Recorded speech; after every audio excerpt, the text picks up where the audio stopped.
Welcome to TNPC small circus channel. Good evening to everybody. இந்த வீடியோவில் நான் பார்க்கலாம் அப்படின்னா, இன்றைக்கி வந்து குரூப் 4 எக்ஸாம் வந்து நடந்திருக்கு.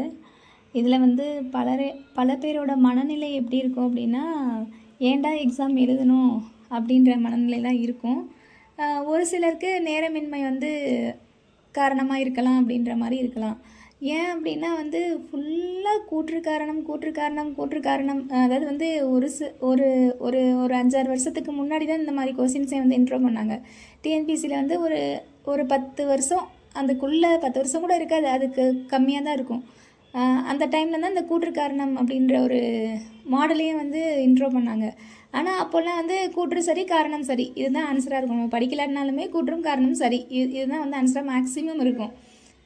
அப்படி வந்து ஒரு நல்லா பார்த்தோன்னா ஒரு 100 கொஷினுக்கு ஒரு 3 கொஷின் 2 கொஷின் 4 கொஷின் இப்படி தான் வந்துச்சு ஸ்டார்டிங்கில். ஆனால் இன்றைக்கி வந்து டைரக்ட் கொஷினை வந்து என்னென்னு போல் இவ்வளோ தான் வந்து டைரக்ட் கொஷினே இருந்துச்சு அப்படின்ற மாதிரி. ஏன்னா பல பேர் வந்துட்டு ரொம்ப வந்து கூற்று காரணம் வச்சு செஞ்சுட்டாங்க அப்படின்ற மாதிரி. ஏன்னா இந்த கூற்று காரணம் கொடுக்கும்போது நம்ம கூற்றை படிக்கணும், அடுத்து காரணத்தை படிக்கணும், கூற்று சரிதானான்னு படிக்கணும், அடுத்து காரணம் சரிதானா, ரெண்டுக்கும் வந்து கனெக்ஷன் கரெக்டு தானா அப்படின்ற மாதிரி அதை யோசிக்கவே. இப்போ டைரக்ட் கொஷின்னா நம்ம கொஷினை பார்த்தோன்னே நமக்கு ஆன்சர் ஒன்று தெரிஞ்சிருக்கும், இல்லை நாளையும் பார்த்து எதை எலிமினேட் பண்ணணும் டக்குன்னு எடுத்துருவோம்.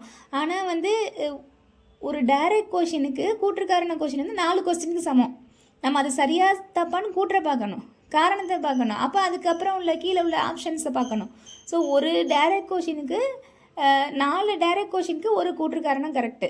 அப்போது 4 கொஷின் போட வேண்டிய இடத்துல நம்மளால் ஒரு கொஸ்டின் தான் போட முடியும். அப்போ டைமுன்றது ஆட்டோமேட்டிக்காக அங்கேயே அடி வாங்கிடும். அப்போ வந்து கொஞ்சமாவது ஒரு ரேஷியோன்றது வேணும்ல, இந்தளவு கொஷின் கொடுத்தா தான் வந்து நம்மளால் வந்து போட முடியும், அந்த டைம்ன்றது கரெக்டாக இருக்கும் அப்படின்ற மாதிரி. ஆனால் பல பேர் வந்துட்டு நிறைய கொஷின் இதவே கொடுத்ததுனால தமிழ்லையே வந்து ஃபுல் டைமும் போயிடுச்சு.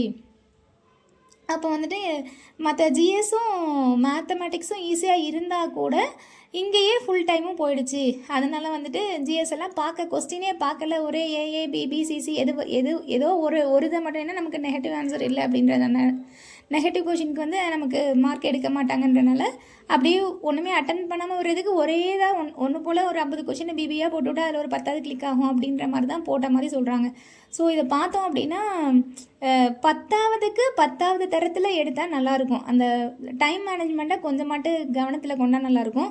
அது இல்லாமல் இதில் வந்து நல்லா படித்தவங்க கூட கதறாங்க. ஆனால் வந்து நம்ம யூடியூப்பில் நியூஸ் சேனல்லலாம் பார்த்தோம் அப்படின்னா கொஸ்டின் ரொம்ப எளிமையாக இருந்துச்சு அப்படின்னு சொல்கிறத பார்க்கும்போது கொஞ்சம் மனவேதனையாக இருக்குது. இப்படி ரொம்ப எளிமையாக இருக்குன்றவங்க அவங்களோட ரோல் நம்பரையும் கொடுத்துட்டு சொன்னாங்கன்னா நல்லாயிருக்கும். அப்போ ரிசல்ட் அவங்க எவ்வளோ மார்க் எடுத்திருக்காங்க அப்படின்றது தெரியும்.